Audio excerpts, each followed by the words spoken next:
What if I told you the monsters you fear aren't really lurking in the shadows? What if the truly terrifying killers are the ones who don't get caught? Because they just vanish. Exactly. They just fade into plain sight. Yeah. We've dug up 3 really chilling stories today. Yeah, 3 tales. One involves a jungle campfire, another unfolds across the screen, and one, well, it might have been happening right next door. It makes you question how comfortable you should really feel, doesn't it? It certainly does. So tonight we're doing a deep dive into these unsettling disappearances. Think of it as a shortcut to understanding these really eerie cases. And the questions they leave behind. We're not talking typical true crime here, you know. No neat investigations, no resolutions. These are the stories where the ending is just unsettling silence. A void. And our goal is really to explore what makes them so disturbing. What do they tell us about fear, maybe? About unseen threats?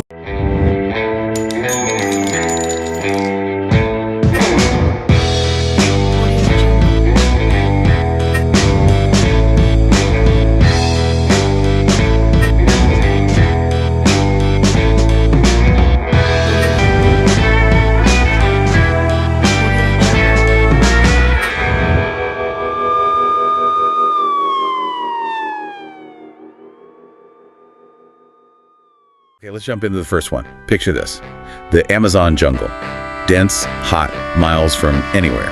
Right, no real law enforcement presence as we know it. Yeah. Just local whispers, legends. One legend they talk about is O Caçador de Fogo, the fire hunter. Ooh, yeah. Just the name sounds ominous.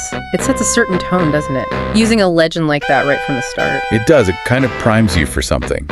Not normal. Something ancient, maybe malevolent. It definitely pushes the boundaries beyond, like, typical criminal behavior. Hints at something else entirely. So, flash forward to 2017. 3 tourists go into this remote part of the jungle. Yeah. And then, nothing. They just disappeared, no witnesses, no struggle. None reported. Just gone. Days later, the only thing found was a camera near a burnt-out campfire. Okay, a camera, that's something. But what was on it? Well, that's where it gets really nightmarish. The final recording. It's just blood-curdling. That shift, you know? From what was probably normal holiday footage to terror, it's always jarring. You see 4 travelers initially laughing around the fire. You know, the usual camping scene. Warmth, safety, then just silence. And sudden, really chilling quiet. And one by one, they get up and walk into the trees. Walk into the trees? Why? It seems like they were lured by sounds only they could hear, apparently. What kind of sounds? Things like a child's giggle, or maybe a soft whisper. Imagine that. Being drawn out by something like that. Wow. That's psychologically terrifying. Using something innocent as bait. It suggests something incredibly manipulative. Predatory. Totally. Twisting those protective instincts. Yeah. And the last frame on the camera. Don't tell me. Just a single wide eye, unblinking, staring right into the lens. Oh, come on. Like it knew. Like it wanted to leave that image. It feels like it, doesn't it? And then there's the guide. They found him. Alive? Alive, yes. A week later. But his lips had been sewn shut. What? Sewn shut? With what? Jungle vine. That's beyond just killing someone. That's ritualistic, symbolic. Silencing him. What did he see? Exactly. What unspeakable thing was he prevented from telling? Now, the official line was, you know, wild animals, predictable. But the locals wouldn't believe that for a second, right? Not with the legend. No way. They were convinced it was O Caçador do Fogo, the fire hunter. Okay, creepy legend, terrifying events, end of story. Not quite. Here's the twist that really gets under your skin. Just 2 months ago, this was reported. A camper in Oregon. Oregon, that's thousands of miles away. Right. She woke up one morning, vines braided across her mouth. Get out! The same detail. The vines. The same detail. Coincidence. Or has the fire hunter somehow left the jungle? That's a deeply unsettling thought. A copycat, maybe?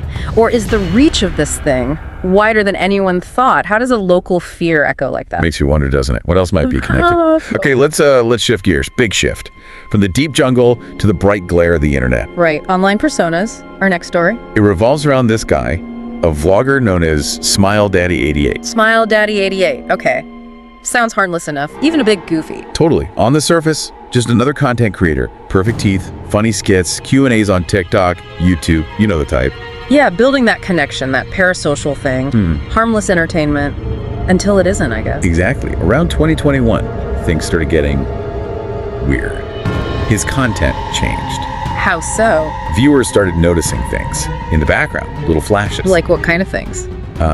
Blurred figures, sort of out of focus. Once, what looked like a girl, maybe tear-streaked cheeks. Another time, like a hand clawing at the screen edge for just a second. Whoa.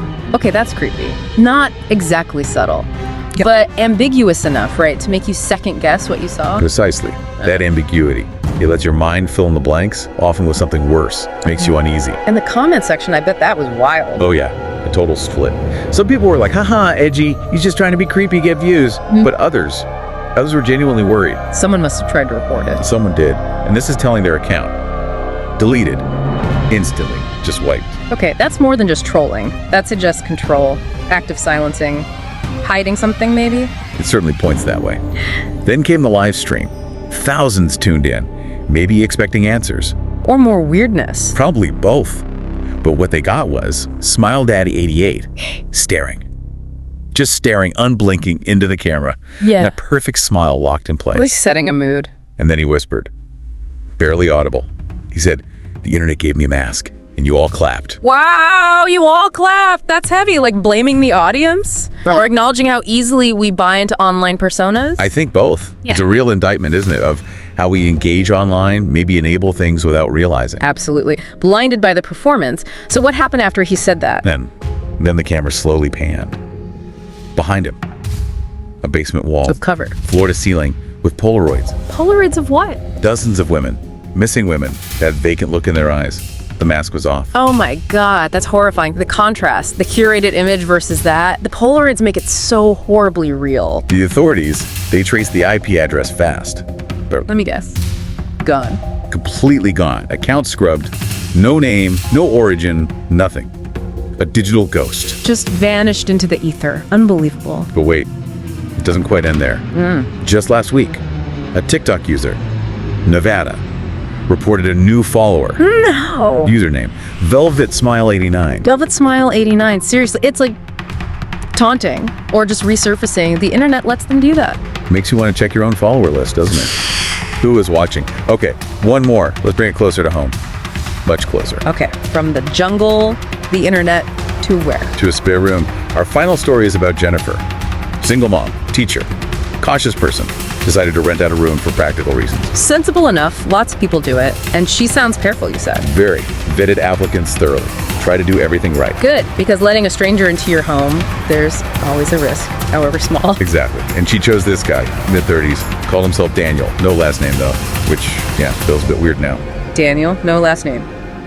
And how was he initially? Seemed perfect, polite, quiet, always paid the rent on time. Zero red flags at first. It just shows, doesn't it, how easily that surface stuff, politeness, reliability, can make us feel secure. But you have to trust your gut sometimes. Well, her gut feeling, or maybe her dog's gut feelings, started kicking in. Little things. Unsettling signs. Like the dog. Yeah, her dog, apparently super friendly usually, would just growl and refuse to go near Daniel's room. Wouldn't budge. Animals often know, they say. What else? Tools started going missing from the garage.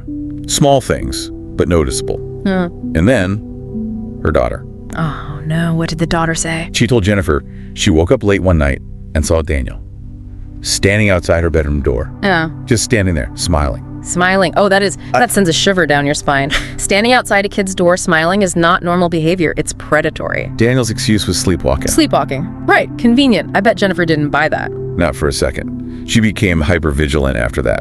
Started watching, listening. And one night, about 3 a.m., she just had this feeling. Went down to the basement. What'd she find? Behind some boxes, some stored stuff. She found it.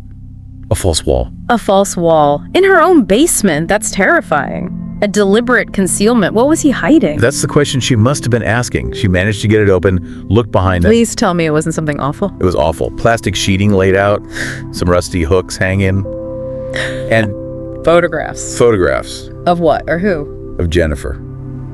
Secret photos taken inside her own home. That's the ultimate violation, isn't it? Obsessive, controlling, proof that her fears were absolutely real. He wasn't just a weird tenant. Not at all. She got out, ran from the house, called the police immediately. Smart move. Thank goodness. Did they catch him? Please say they caught him this time. Like the others, by the time the police got there, Daniel was gone. Vanished. Unbelievable. Just gone. Did they find anything in his room? They did.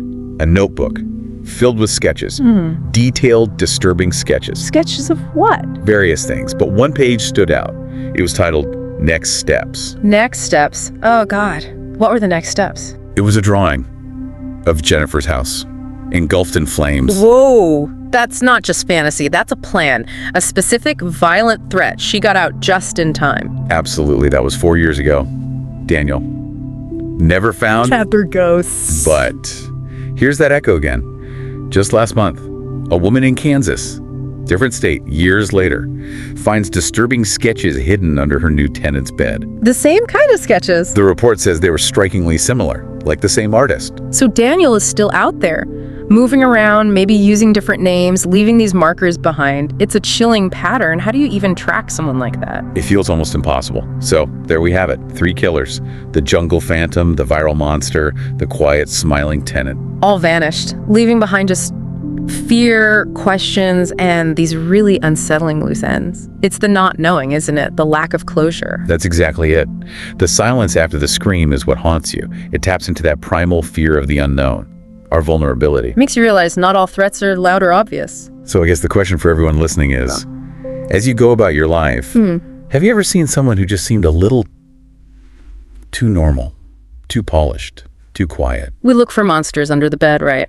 But maybe sometimes they're the ones waving from across the street, blending in perfectly. It challenges how we see evil, definitely. Reminds you that being aware, maybe a little skeptical. Now, it's not paranoia. No, it's just necessary sometimes. Appearances can be so deceiving. So sleep tight tonight. And maybe give those locks an extra check, just in case.